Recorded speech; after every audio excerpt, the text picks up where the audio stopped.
Are you watching this video because you are scared of death?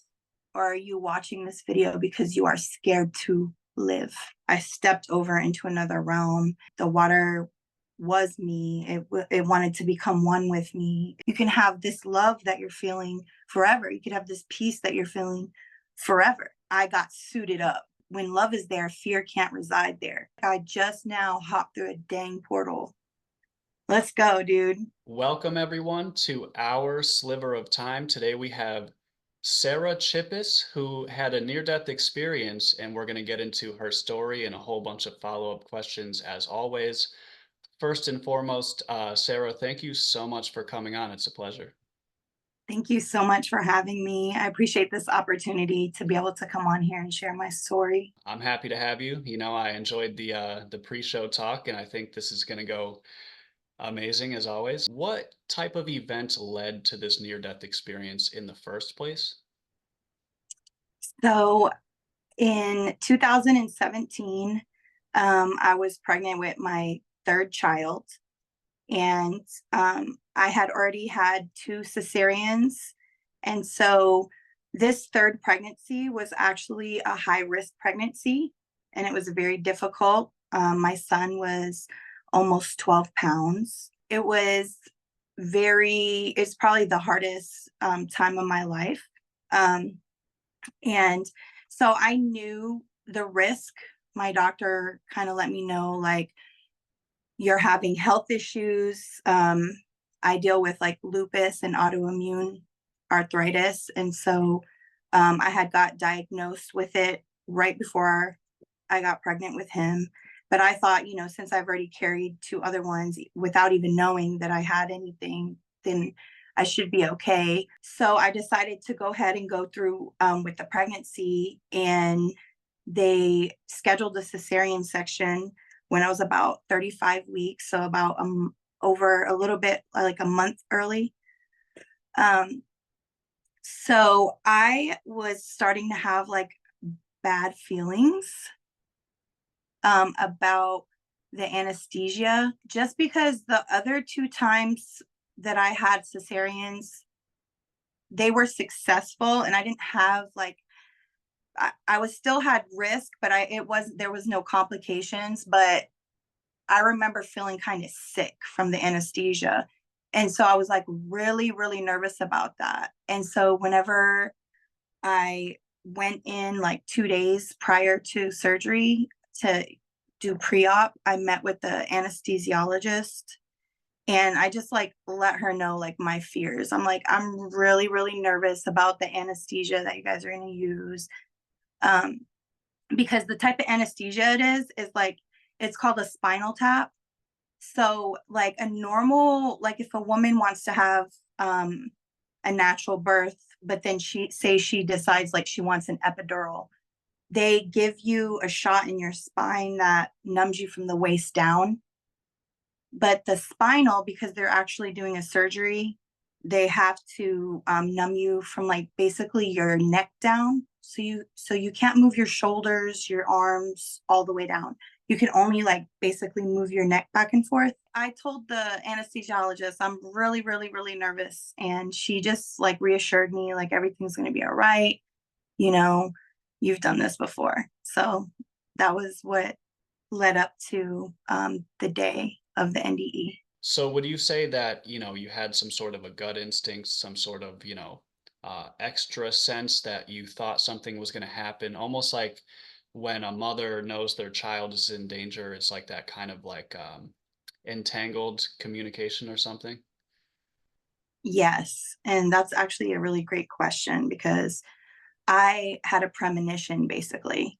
Like it was like spidey senses on blast, like my gut was telling me like no.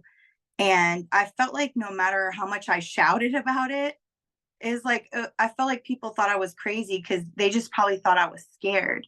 But it had nothing to do with that. I'm like, it's specifically anesthesia. Like I'm nervous about the anesthesia, like something's not right. And it was like an alert that I was getting in my stomach, in my chest, in my stomach. I knew something wasn't right.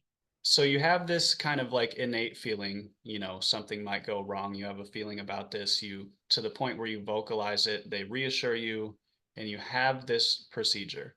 Um, do you mind telling us what happens next?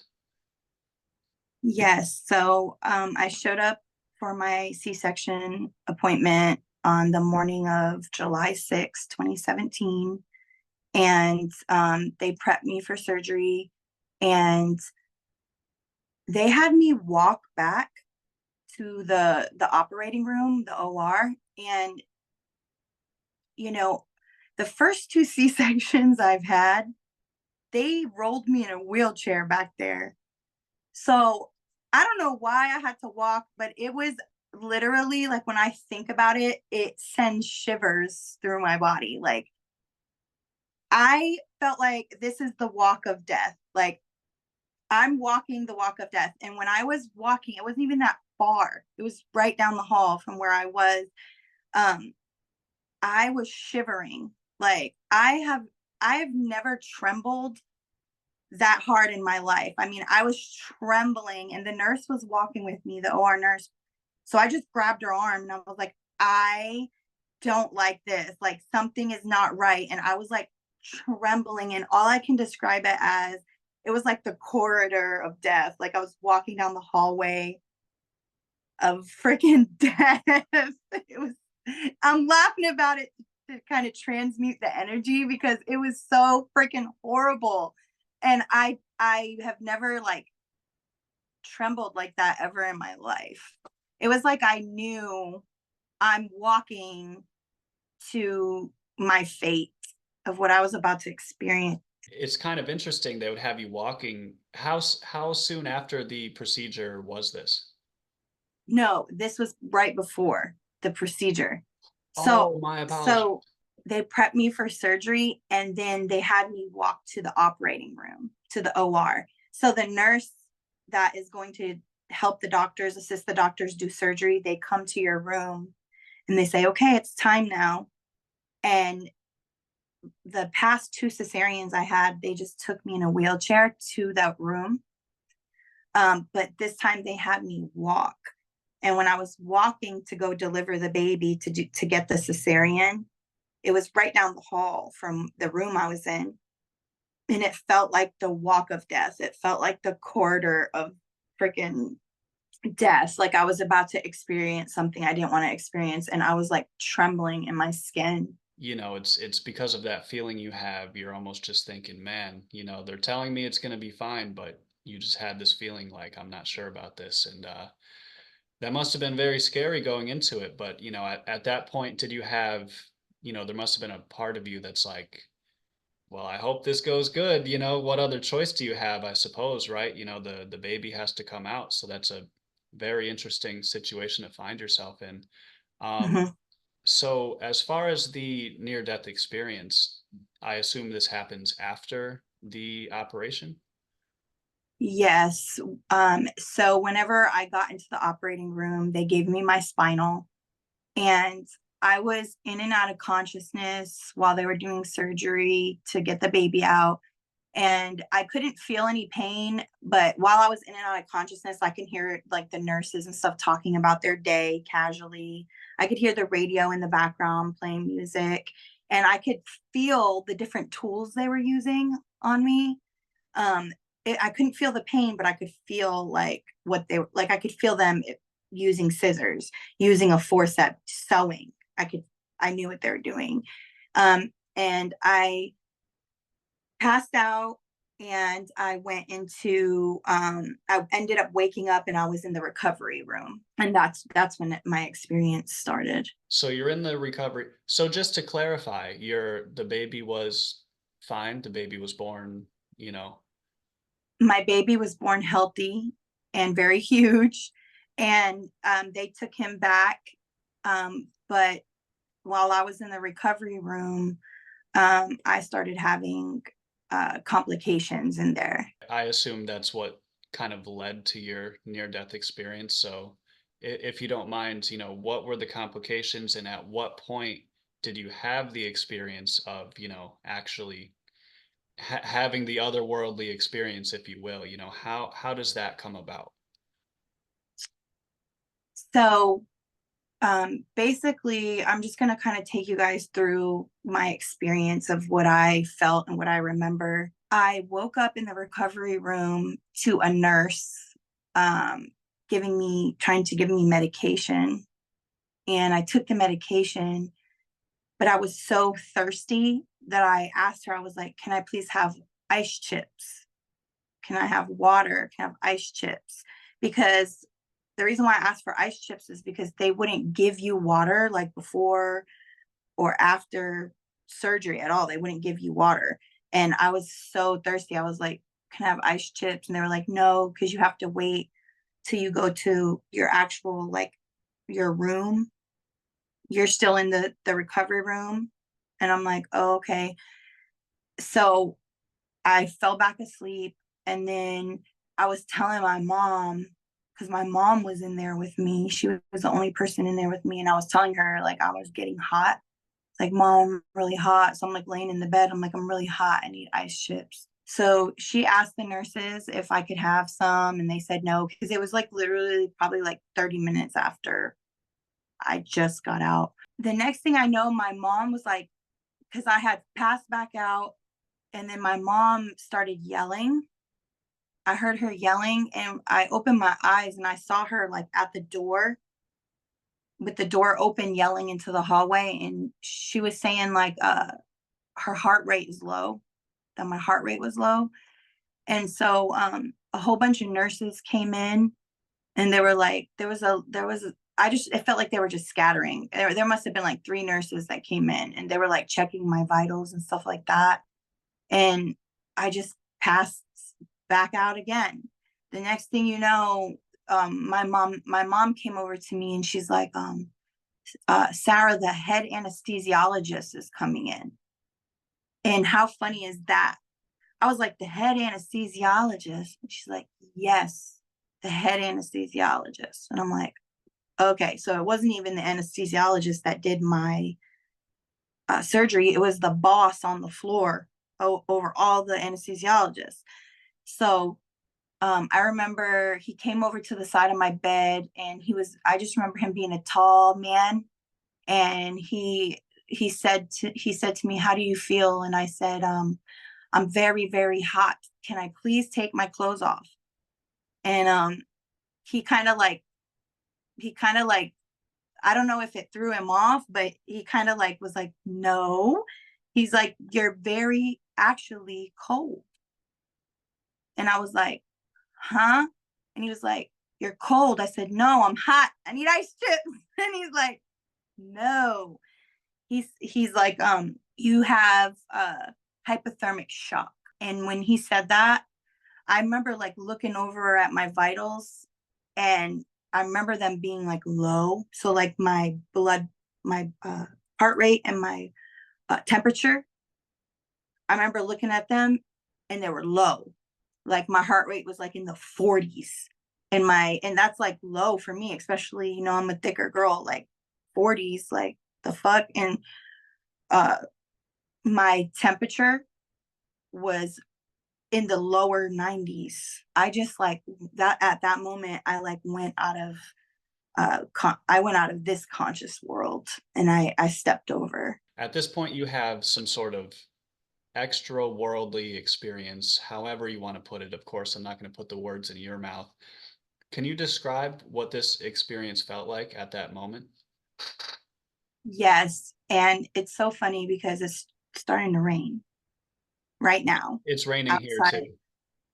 That's so crazy. It started when you asked that question, it started to thunder and then it started to rain. So it's like it was literally the most craziest experience of my life. I don't what was your what I that sorry, that needs to be in the video though. That's freaking crazy. It wasn't even supposed to rain here. It was not on the forecast. I looked the other day and it was all week no rain, and all of a sudden you asked that and it freaking thundered and started Yeah, pouring. that is Sorry, can you pretty ask me wild. again? On my end, it started raining maybe like five minutes ago. that is pretty wild. But yeah, I guess the question is here, let me switch back over. Yeah, because I feel like I hopped through a portal. I just feel like I just now hopped through a dang portal. Let's go, dude. We're We're on it. We're on another timeline now. We're it, like nowhere to go but up. yeah, and that's exactly what I it felt like too. Like I went into a whole nother dimension. Like when I stepped over into another consciousness, it was still me, my consciousness, but I stepped into a new realm. So that's very interesting. So you think the conscious awareness that was Sarah, with your personality, your Sarah-like thoughts, if you will, you feel like that was still attached, but it was a different experience. Could you kind of walk us through like how this felt? What was this experience? Yes. Wow, what a great question. Holy moly. So the reason why I feel like that I still had Sarah attached is because I feel like I entered into a space of crossing over.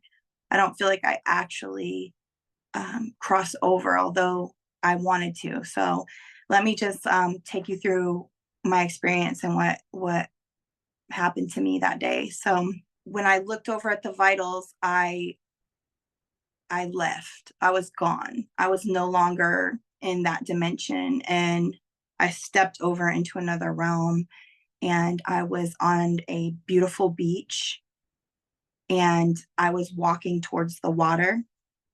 The water was welcoming me. The water was me. It wanted to become one with me. It wasn't saying anything, but I can feel it calling me towards it. And so I was walking towards the water, and I heard my mom call my name as if I was like a little kid in trouble, like, or about to like cross a busy road or something like that. And she yelled my name. And I didn't turn around, but it stopped me in my tracks. Because of the urgency in her voice, I stopped. And when I stopped, I kind of got pissed, if you want me to be honest, because I was headed to the water. Why are you screaming my name? Like it almost felt low key disrespectful. Like, why are you? I'm in the sweetest present moment. Everything is beautiful, nice. I'm trying to go into the water. Like, why are you screaming my name like this? Like, I don't know. It pissed me off a little bit. So I didn't turn around. I just stopped. And when I stopped and I looked, I saw a lady in the water. Like she was like a little bit less than waist height, like maybe like thigh height in the water. And she was a Caucasian lady with blondish, whitish hair. And she had a little baby with her, like 9 months old baby. And it was a boy. And she had him in one of those like little floaties. And she was like playing with them and like moving them in the water. They were having a great time, just loving on one another, just having fun. And even though they didn't look at me, I felt like they were like, see, come into the water. It's beautiful. This is you can have happiness forever. You can have this love that you're feeling forever. You could have this peace that you're feeling forever. And I'm like, done. I gotta go because I want that forever. Um, and then I started walking closer to the water and to the right of me, in the water, about like they were like chest height. It was like three dudes, and they were just like talking to each other. They were all facing each other in like a little circle, like in the water, just like hanging out, talking. They're like blah blah blah. I don't know what they were saying, but they were just having fun, just chilling. And I remember feeling like they were possibly like brothers or something like that. But they were very close. And I was like, wow, that's nice. I just felt like that was really nice. And I felt them kind of draw me in to the water as well. So at that point, I'm like, I'm going in. I was already going in, but because my mom said my name, it stopped me. And I kind of had a choice. Do you want to go in? Or do you want to go over there, go back? And I'm like, I didn't even think about my kids. I just knew my mom urgently called me, and I'm like, damn, and I'm like, oh well, because I still want to go in. like, especially after I just experienced those individual people and the feeling of love, happiness, and everything, I wanted to go in. I'm like, okay. So I just kept walking at that point to the water. And when I almost touched the water, my mom called my name again, like really, really fierce this second time, to the point where like it scared me and startled me so much that I didn't even have a choice to think if I should look or not. Like it just like it happened so fast. Like she yelled my name again and I turned. And when I turned, I was back in the hospital. And she was right next to my bed and she was praying over me. She had her hands on me and she was praying. And I just looked at her and I was like, Mom. And then when I said mom, I saw like a shadow figure almost come out of her prayer. That's the only way I can describe it, is like this shadow figure came out of her prayer and laid on me. And when it laid on me, I felt such reassurance and comfort and just like it felt so good. And I just fell asleep at that point. And whenever the next time I woke up, I was like I was getting hot, warm IVs, and they were putting blankets and all kinds of stuff on me to try to get me to warm back up. You know, still for days, I had like a 94-degree temperature, like 94. Like I still felt like I was in between the veil. I still felt like I was in between the veil, in between worlds, you know. Um, but it was such a beautiful experience. It was the most scariest experience, yet the most beautiful experience that I ever had. And when I told my mom the story, uh, I was telling her the only thing I'm mad about is why did you call me? And she said, "Oh, there's no way. You had to come back and raise your kids." And I was like, "Of course, you know, I love my baby. So I'm happy about that." But in that moment, all I felt was like the presence and the peace of like source and unconditional love, that I didn't want anybody to interrupt the moment. It was just like, shh, it's beautiful. No, you know, I'm glad that, you know, I was able to come back. But I was mad at my mom a little bit for that.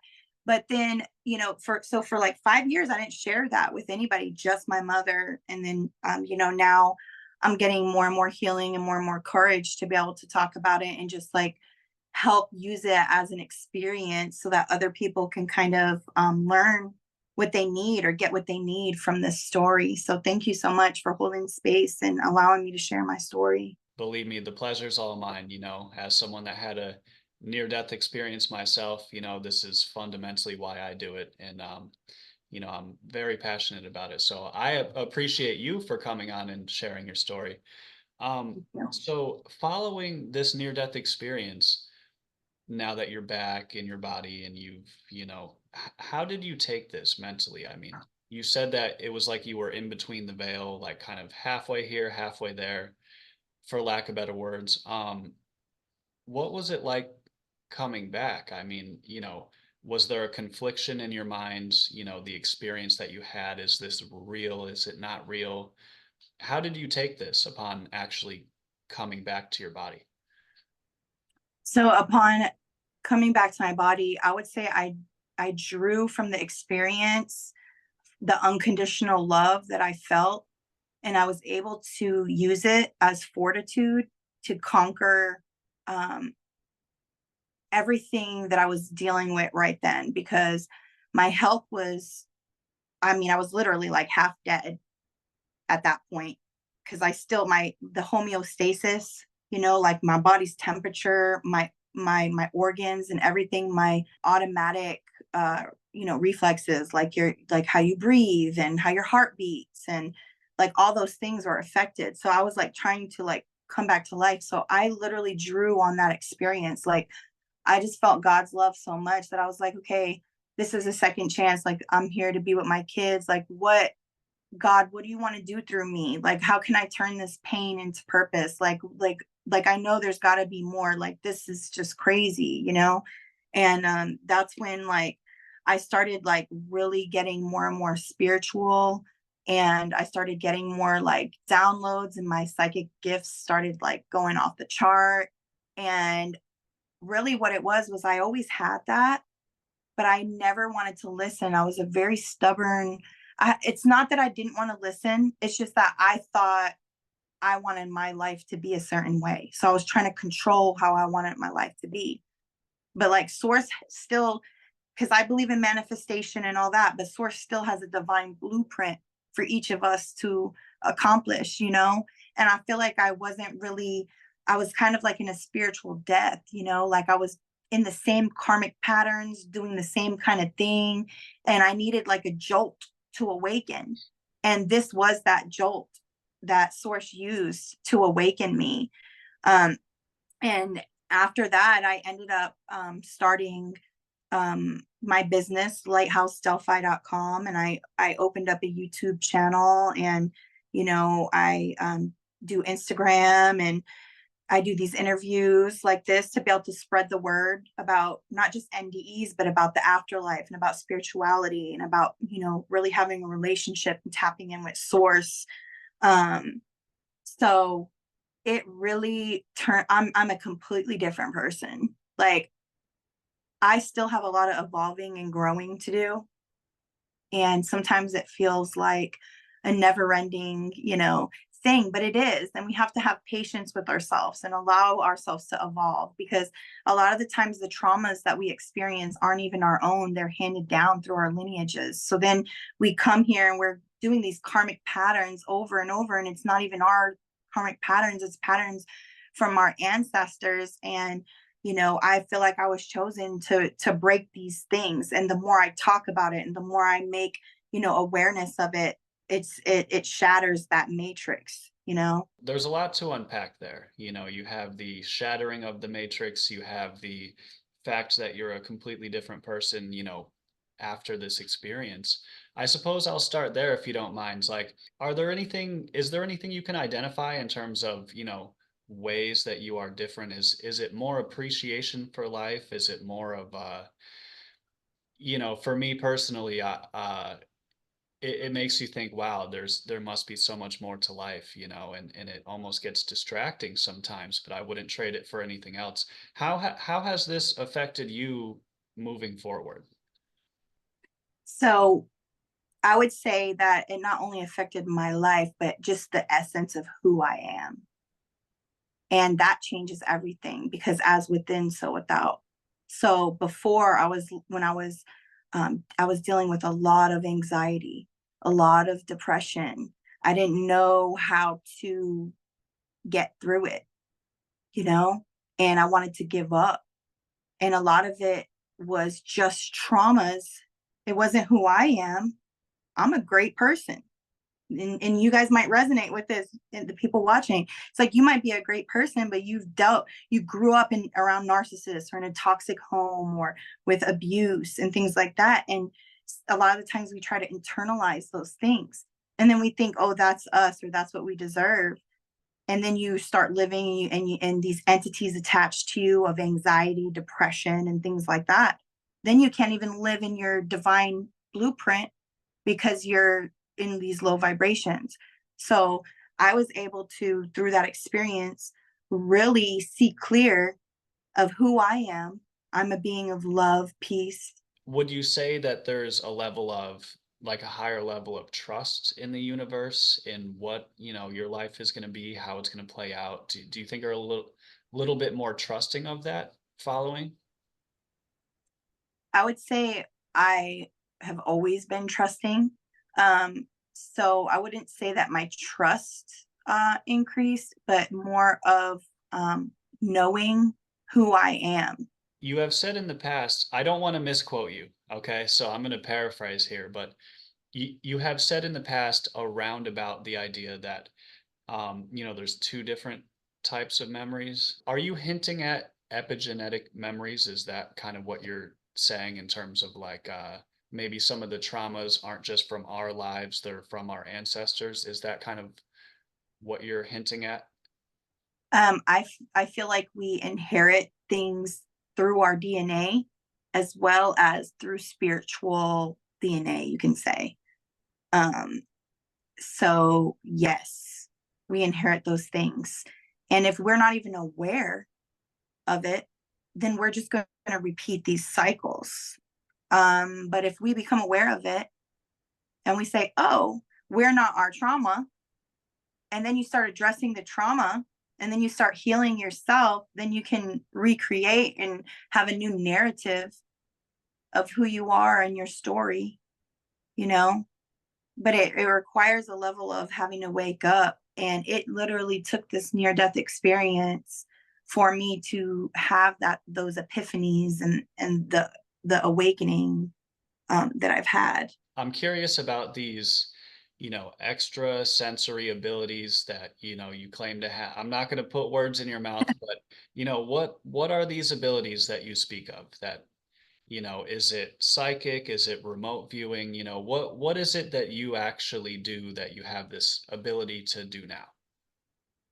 So first off, I would like to say we are all limitless. When you start receiving gifts and you start going through different initiations of the spirit, okay, meaning you start growing and graduating in the spirit, you start getting um, more and more gifts, and then your gifts start enhancing more and more. So I can tell you what I'm working with now. you know 5 years ago it wasn't the same, but then 5 years from now it's going to change, get more more gifts, and then my gifts even stronger and better. Kind of like Wolverine before was a badass with his bones, but then when he got the titanium, he's even more. He's like indestructible. So I feel like, not that I'm indestructible, but I feel like that I got suited up. I don't know where that's coming in, but like I feel like I got suited up because I had already had um gifts since a child, but I was very, like I said, disobedient. I wanted to do things my way. So even if, like, say I went someplace and I knew the spirit told me, don't go there. I'm like, oh, but I want to go with my friend there, blah, blah, blah. And then some shit always pop off. And I'm like, fuck, because I didn't listen. And I knew, you know, I almost died several times just because I wasn't listening. And then here I was now, like, okay, let me listen. Let me start listening, you know? So as I started tapping into like more of who I am and time with source, I started like not developing, but my ancestors, it was almost like my DNA got unlocked. So as I cleared up this old shit, right, of the karmic cycles I was going through, new stuff started coming in from my ancestors too. It was almost like, thank you for removing those things. Here's something to work with. So, I do healing. I do inner child healing. I help with like chakras. I do readings, all kinds of readings, past life readings, galactic readings, love readings, general readings. Um, I what I love to do is one-on-one readings with people that are receptive, people that want to hear from source, because I feel like we can get a lot done. Can you tell me about, look, I've never had a past life regression and there's certain things, for me, maybe I'm just too logical minded, right? I'm not saying it's not possible, but I'm curious how this works, right? If you're doing past life readings and this type of stuff, like what is kind of your process? I understand there's a limit to like how you can explain it. What would that look like? If I were to come to you and say, Sarah, can you please tell me who was I in a past life? Can how do you go about this? Is it different for every person? So all my stuff is different for every person because I'm not a cookie cutter healer. I've been anointed by spirit, not by a certificate. I always say that all the time because I even work with crystals and do crystal healing, but I'm not certified in Reiki. You know what I mean? But I use crystals to heal. I do crystal healing on people. I do it on myself. I do it on my children. Um, all those things. How do you go about past life reading? Okay, yeah.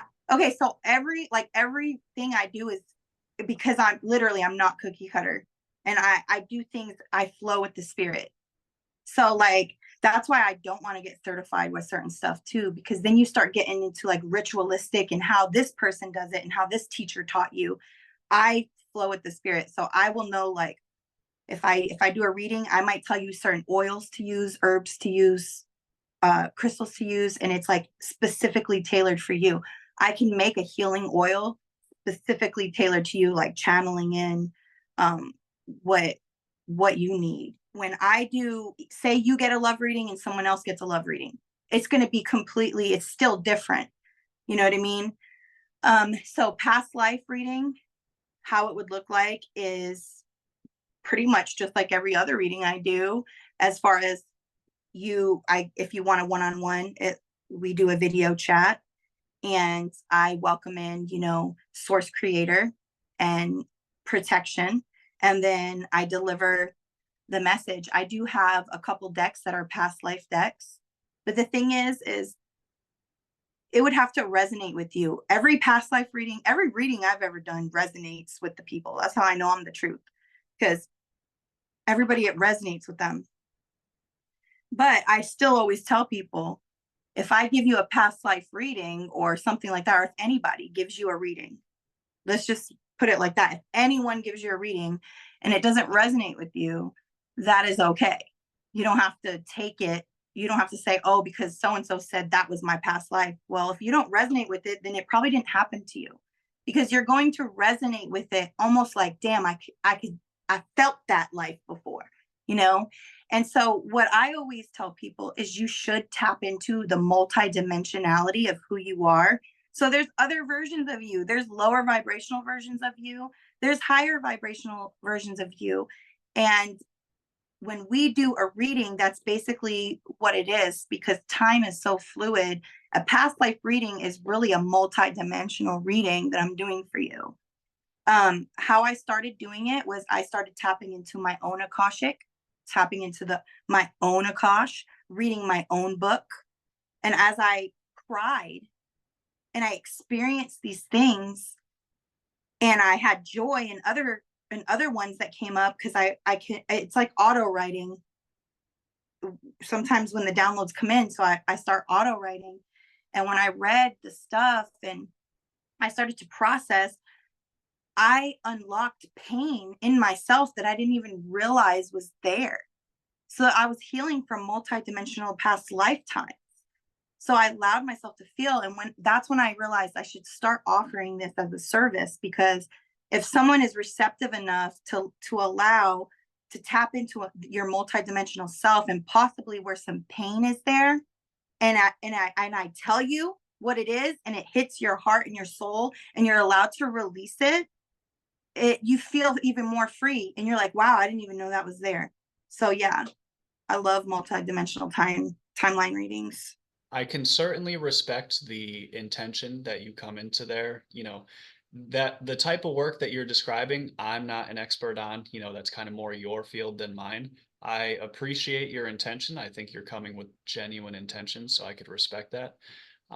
Switching gears a little bit here, because we have a little bit more time, not too much. I'm curious, do you think there's a rebellious nature to life? You had mentioned earlier that you were always a little bit disobedient, kind of wanting to do your own thing. Do you think there's a part of it where we say, I want to go down there? They say, no, you don't want to go down there. It's, well, they have skateboarding. I got to go down there. And then we just pop up in these lives. Do you think there's any rebellious nature to it? Um, yes, and I think it's okay to experience that as well. I think that if I didn't, it's almost a necessity. Like, you got to go through those darker shadows of yourself, and then experience that other side too, because that's what balances it out. You almost have to learn through experience, I suppose. So it's kind of like, how could you know until you find out for yourself? And there could be something there. Do you think there's like a playful nature to life? Yes, there is. It's really supposed to be all about that. It's supposed to all be about being playful and creative. But the matrix, and society and the way they have everything set up teaches us everything different. Um, and so what I like to do, especially with inner child healing, right, is tapping into like things that you loved when you were a child and creative nature, because it's like the most innocent parts of us, right? And that's kind of what's stripped from us when we go through trauma. A lot of us are like star seeds and higher angelical beings, and we come down and we have this pure heart, like myself. And it's like we don't even understand that other side, but then we experience it, right? We get to experience that darker side that is necessary for the soul growth. And on top of that, when we go through traumas, okay, so as an innocent child, you are a being of love, and things happen to us, the traumas happen to us. And it's meant for us to transmute it, to actually transmute it. But what happens to a lot of us is it kills us, like it kills our inner child. And then it's like there's no happiness, no joy, no playfulness, no nothing, you know? So it's very important to balance, even like work and play. I can certainly resonate with that to a degree where it's like, by the time you become an adult, let's say 30 years old, for who knows how old the people are that are watching, life could beat you down and then it's just work and taxes and all this stuff. But it's like we have, for all we know, we have one life here, at least that we're positive about. It's like I don't have enough time to not be playful is kind of the way that I see it. I have to laugh, I have to enjoy myself, and there will be times where things are more serious. And if it's not one of those times, it's like live your life, man, for real. Like people get caught, like you're saying, in the trauma. I understand Yeah. people go through traumatic experiences, and I completely understand that. I am empathetic to it, but try your best not to get lost in that, really, because Oh yeah. you're only doing yourself a disservice. It's tough, but life is tough, so you do what you can, but try to stay playful, remember the things you love, and just do them. Yep. Otherwise you will, like, it's basically a death. It's almost like the Christ light died in you, because you no longer have like joy. You don't enjoy, anything. You know what I mean? And actually that's why, like I said, that I do what I do, the reparenting, helping people learn about reparenting themselves, because people want to get out the trauma. They don't know how. That's what I have found. People don't know how. And it's good to be able to have somebody that has gone through it. And the tools that I use and stuff, it's stuff that I have used. I hadn't, it's not like there's some things you can learn in a book, but not really. You got to be able to go through it, you know. If you could ask one question to the person who is watching this video right now, what would it be? Are you watching this video because you are scared of death? Or are you watching this video because you are scared to live? That is a fantastic question, for real. Okay. Do you have any advice for people that might be watching because they have some sort of fear of death? Not that I expect you to know all the answers to the other side. We're not gods as far as we know. Um, yeah, would you have any advice for those that might be watching because they have a fear of death? Yes. My advice would be to spend time with Source Creator, spend time with yourself, um, truly honor your experience here, and understand that fear is not even of Source Creator. Whenever, depending also on how you live your life, it's not that we're perfect or not perfect. It's, are you a being of love? Do you hold love in your heart? So if you hold love in your heart, when love is there, fear can't reside there, you know? So what I'm saying is fully envelop yourself in love, really love yourself, self-care, Okay, get your spirit, your mind. You know, I always say spirit, mind, and body. I work on my mind, I work on my spirit, and I work on my body because I want to be a better vessel. So my advice would be don't give up. Look at your karmic patterns and try to do things differently if you want a different kind of life. And it is hard, but don't give up on yourself. Keep pushing through, to what you envision for your life. And don't listen to other people's narratives or even the trauma that you've gone through, because that is not you. You are who you say you are. And as well, like I said, you don't really have to fear death. It's more fearing if you're living, if you're loving, if you are laughing. I have to remind myself, because I have so much responsibilities, to laugh, play with your kids. Don't just I'm telling my kids, we got to do this, we got to do that, da da da. But then it's like, okay, let's play. It's very, very important. I do really like what you said there. I think some people die having never lived a day in their life. Now, maybe Mm. that's an extreme example. I'm sure they've lived to a degree, but yeah, don't be afraid to live your life either. I think there's something very beautiful in that.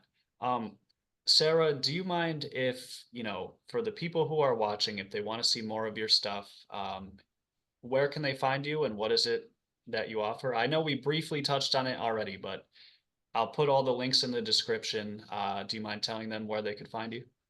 Most definitely. Thank you guys for tuning in. I hope you guys enjoyed this. And you guys can find me if you want to learn more about me. You guys can go to my website at lighthousedelphi.com, or you can find me on YouTube at Lighthouse Delphi, as well as Instagram at goddess_Delphi.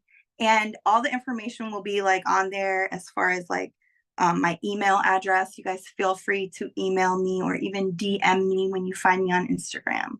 Sarah, thank you so much for coming on. It's been an absolute pleasure. And you have a big heart and you're very genuinely intended person. So I very much appreciate it. To everyone watching at home, thank you so much for your sliver of time. This has been ours. And Sarah, thanks again. Thanks, guys. Peace out. You call them ice chips. Are you referring to ice cubes? You call them ice chips? So in the hospital they call them ice chips. I don't I What do you like, crushed ice? Oh, okay. So like Like crushed smaller. ice. Yeah, like at home I have a refrigerator that has the water and the ice cube dispenser, and then you can get crushed ice. But in the hospital they call them ice chips. Okay. Okay. That's so funny. I don't know why they call them that in the hospital. I was gonna But say, here is in that like a America, in the hospital, they say, and I know you're in America too, but yeah, they say ice chips. okay, that I couldn't stop thinking about this. I had to ask.